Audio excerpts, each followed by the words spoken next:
શ્રી ગણેશાય નમઃ. તો મિત્રો, મારુતિ જ્યોતિષમાં આપનું સ્વાગત છે. આજે આપણે વિચાર કરીશું હોરા વર્ગ કુંડળી એટલે કે D2. લગ્ન કુંડળીને D1 કહેવાય છે, જ્યારે હોરા વર્ગ કુંડળી D2 એ પ્રમાણે D3, D9 વગેરે પણ આપણે જે સ્થાનનું ફળ જોવું હોય એ સ્થાન માટે દરેક અલગ અલગ કુંડળી બનાવીને જોઈ શકાય છે. આજે આપણે ચર્ચા કરીશું D2 એટલે કે હોરા વર્ગ કુંડળી. તો મિત્રો, મારી આ ચેનલને સબસ્ક્રાઈબ ન કરી હોય તો પ્લીઝ સબસ્ક્રાઈબ કરી લેવા વિનંતી. તો આ હોરા કુંડળીમાં ફક્ત બે જ ભાવ હોય છે. જો સિંહ લગ્ન આવે તો બીજા સ્થાનમાં કર્ક રાશિ આવે છે, અને લગ્ન કર્ક રાશિનું આવે તો બીજા સ્થાનમાં સિંહ રાશિ આવે છે. હવે એ જ પ્રમાણે આપણે હોરા કુંડળી બનાવવાના નિયમો પહેલાં જોઈ લઈશું. એક રાશિ 30 અંશની હોય છે. દરેક રાશિ એક રાશિ 30 અંશની એટલે 12 રાશિ બરાબર 360 અંશ. હવે એક રાશિના બે ભાગ કરતાં 15 અંશ થાય. હવે રાશિ 12 રાશિમાં સમ રાશિ અને વિષમ રાશિ, જે રાશિને અંકને 2 વડે ભાગતા શૂન્ય શેષ વધે એ સમ રાશિ કહેવાય છે, અને જો એક શેષ વધે તો એ વિષમ રાશિ કહેવાય છે. સમ રાશિ કઈ છે તો 2, 4, 6, 8, 10 અને 12. વૃષભ, કર્ક, કન્યા, વૃશ્ચિક, મકર અને મીન. વિષમ રાશિ 1, 3, 5, 7, 9 અને 11. મેષ, મિથુન, સિંહ, તુલા, ધન અને કુંભ. હવે આપણે આ એક્ઝામ્પલ રૂપે કુંડળી લીધી છે, જેની જન્મ તારીખ છે 30/5/1992.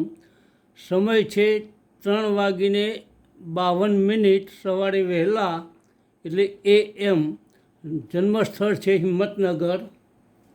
હવે જે કુંડળીની આપણે હોરા કુંડળી બનાવવી હોય એના દરેક લગ્નના અને દરેક ગ્રહોના આપણે અંશ નોંધી લેવા જોઈએ. પછી બીજી વાત કરીએ તો સૂર્ય, મંગળ, ગુરુ, રાહુ અને કેતુ એ પુરુષ ગ્રહ ગણવામાં આવે છે. ચંદ્ર, શુક્ર અને શનિ એ સ્ત્રી ગ્રહ ગણવામાં આવે છે. અને બુધ જે સૌમ્ય ગ્રહ, એ બંનેમાં આ પુરુષ ગ્રહો હોરા કુંડળીના સિંહ રાશિમાં આવતા હોય તો એ સારું ફળ આપે છે, જ્યારે સ્ત્રી ગ્રહો હોરા કુંડળીની કર્ક રાશિમાં આવતા હોય તો એ સારું ફળ આપે છે. બુધ સિંહ અને કર્ક ગમે તે રાશિમાં આવે બંનેમાં સારું ફળ આપનાર બને છે. હવે આ કુંડળીમાં લગ્ન છે 10 અંશ અને 22 કરા. મેષ લગ્ન છે તો એ વિષમ રાશિનું લગ્ન છે. તો વિષમ રાશિનો ગ્રહ કે લગ્ન 0 અંશથી 15 અંશમાં હોય તો એ સૂર્યની હોરામાં આવે. હવે 10 અંશ અને 22 કરા એ 0થી 15 અંશમાં આવી જાય છે, તો એ લગ્ન આ કુંડળીનું હોરા વર્ગ કુંડળી લગ્ન આવશે સિંહ લગ્ન.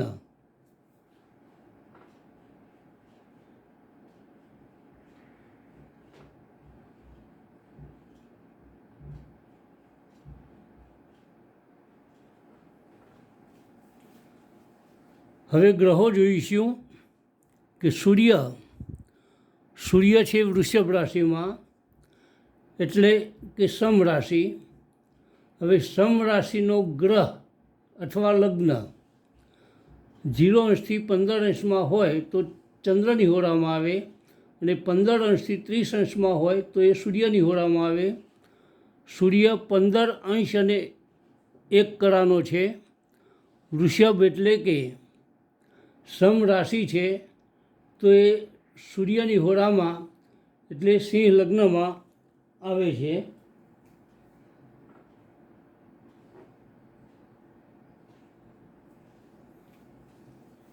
ચંદ્ર મેષ રાશિમાં છે એટલે વિષમ રાશિમાં છે. ચંદ્રના અંશ છે 16 અંશ અને 17 કળા, તો 15 અંશથી 30 અંશમાં ચંદ્ર આવે છે વિષમ રાશિમાં. તો વિષમ રાશિનો ગ્રહ કે લગ્ન 15થી 30 અંશમાં આવતો હોય તો એ ચંદ્રની હોરામાં આવે. તો ચંદ્ર એટલે કર્કની હોરામાં આવશે.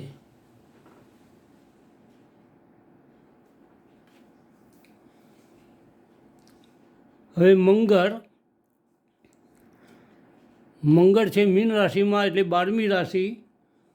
12મી રાશિ એટલે સમ રાશિ. અંશ છે 24 અંશ ને 32 કળા. હવે સમ રાશિનો ગ્રહ કે લગ્ન 15 અંશથી 30 અંશમાં હોય તો એ સૂર્યની હોરામાં આવે. તો મંગળ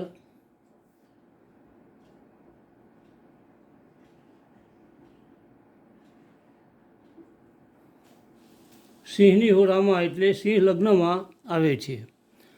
હવે બુધ છે વૃષભ રાશિમાં એટલે સમ રાશિ. અંશ છે 12 અંશ અને 52 કળા. સમ રાશિમાં 0 અંશથી 15 કળામાં છે તો એ ચંદ્રની હોરામાં આવશે.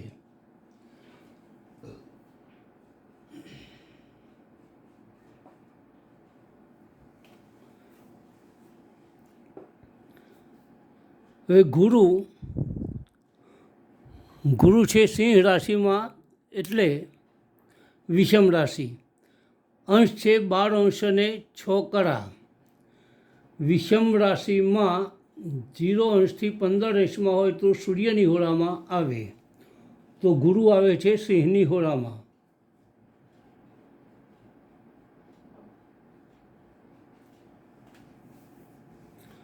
શુક્રને જોઈશું. શુક્ર વૃષભ રાશિમાં છે 11 અંશ અને 2 કળા. તો સમ રાશિમાં 0 અંશથી 15 અંશમાં છે તો એ ચંદ્રની હોરામાં આવશે શુક્ર.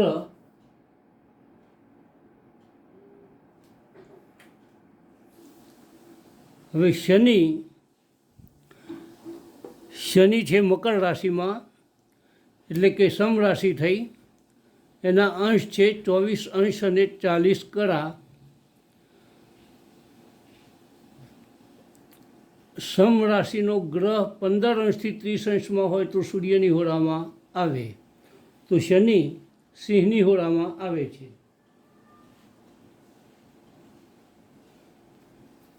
હવે જોઈશું રાહુ અને કેતુ.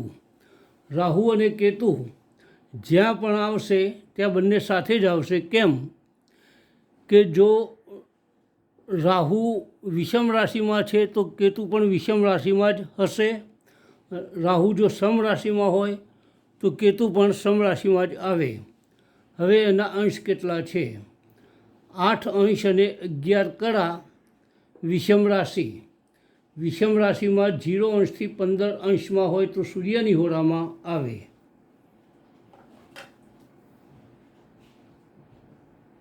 રાહુ અને કેતુ.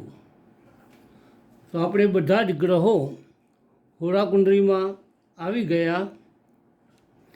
સૂર્ય, મંગળ, ગુરુ, શનિ, રાહુ અને કેતુ. હવે પુરુષ ગ્રહો છે સૂર્ય, મંગળ, ગુરુ, રાહુ અને કેતુ. સૂર્ય, મંગળ, ગુરુ, રાહુ અને કેતુ.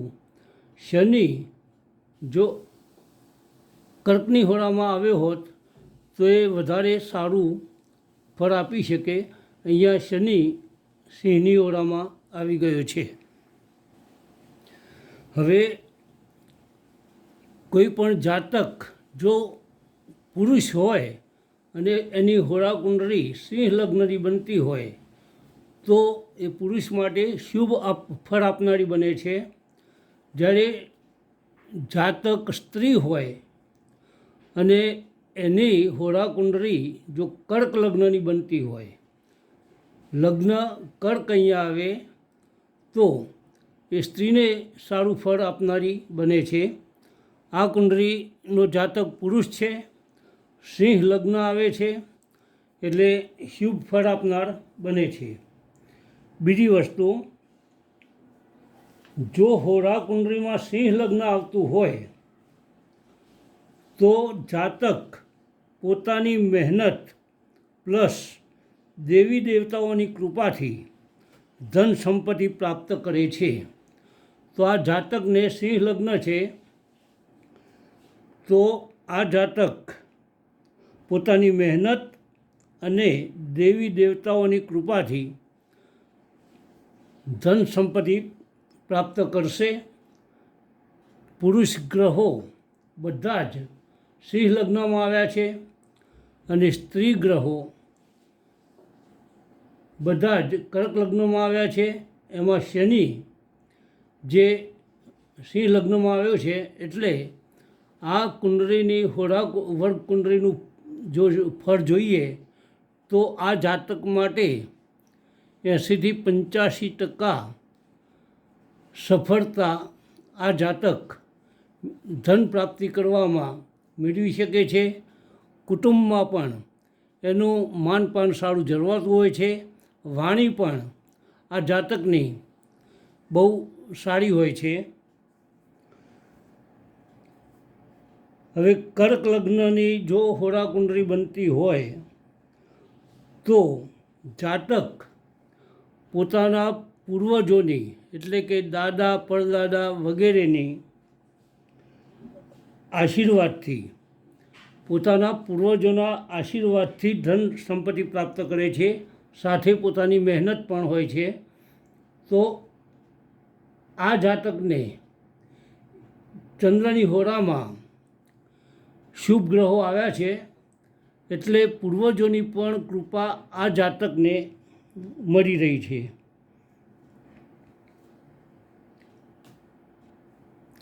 હવે બીજો નિયમ છે કે આપણે હોરા વર્ગ કુંડળી જાતકના બીજા સ્થાન માટે એટલે ધન સ્થાન જેને કહેવાય, કુટુંબ સ્થાન, વાણીનું સ્થાન જેને કહેવાય છે, એ સ્થાન માટે જોવાતી હોય છે. અગર જે લગ્ન આવે મતલબ કે સિંહ લગ્ન આવે અને એમાં લગ્નેશ અને ધનેશ અને સાથે ભાગ્યેશ આ ત્રણેય જો હોરા કુંડળીના લગ્નમાં હોય, સિંહ લગ્નમાં, તો એ શુભ ફળ આપનાર બને છે. તો આમાં લગ્નેશ છે મંગળ જે અહીંયા સિંહ લગ્નમાં આવ્યો છે, ભાગ્યેશ છે ગુરુ એ પણ અહીંયા સિંહ લગ્નમાં છે, જ્યારે ધનેશ છે શુક્ર, વૃષભ રાશિનો સ્વામી થાય છે શુક્ર, એ અહીંયા ચંદ્રની હોરામાં આવે છે. બાકી ત્રણેય મંગળ, ગુરુ અને શુક્ર પણ સિંહ રાશિમાં કદાચ આવ્યો હોત તો એ વધારે ઉત્તમ ફળ આપનાર બની શકે. હવે લગ્નેશ એટલે લગ્ન જે રાશિનું હોય એનો સ્વામી. આ મેષ રાશિ છે તો મેષ રાશિનો સ્વામી થાય મંગળ. ધનેશ વૃષભ રાશિ છે તો વૃષભ રાશિનો સ્વામી થાય શુક્ર. ચતુર્થેશ એટલે કર્ક રાશિ આ કુંડળીમાં, તો કર્કનો સ્વામી છે ચંદ્ર. એવી રીતે જો ધનેશ, લગ્નેશ, ચતુર્થેશ, ભાગ્યેશ અને લાભેશ જો એક જ સ્થાનમાં આવતા હોય હોરા વર્ગ કુંડળીમાં સિંહ રાશિમાં તો એ પણ શુભ ફળ આપનાર બને છે. હવે આ જે કુંડળીનું આપણે ઉદાહરણ લીધેલું છે એમાં સૂર્ય, મંગળ, ગુરુ, રાહુ, કેતુ જે હોરા વર્ગ કુંડળીના સિંહ લગ્નમાં આવ્યા છે એટલે આ જાતકને શુભ ફળ આપનાર બને છે. આ જાતક દેવી દેવતાઓની કૃપાથી અને પોતાની મહેનતથી ખૂબ જ આગળ વધશે, એમાં કોઈ શંકાને સ્થાન નથી. હવે શનિ ફક્ત અહીંયા સિંહ રાશિમાં આવે છે. જો ચંદ્ર રાશિમાં આવ્યો હોત તો એ વધારે સારું હતું. હવે શનિ અહીંયા આવવાથી જે શુભ ફળ મળે છે એમાં 10-15% ફળ આપવાની ક્ષમતા આ સિંહ લગ્નની હોરાવળ કુંડળીની ઓછી થાય છે. બાકી બહુ સરસ આ જાતકને હોરાવર્ગ કુંડળી ફળ શુભ ફળ આપે છે.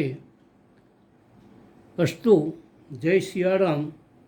જો મારો આ વિડીયો આપને ગમ્યો હોય તો પ્લીઝ સબસ્ક્રાઈબ કરશો અને બેલ આઇકોન પણ દબાવશો, જેથી કરીને મારો આવનાર બીજો વિડીયો આપને જલ્દીથી પ્રાપ્ત થઈ શકે. જય સિયારામ.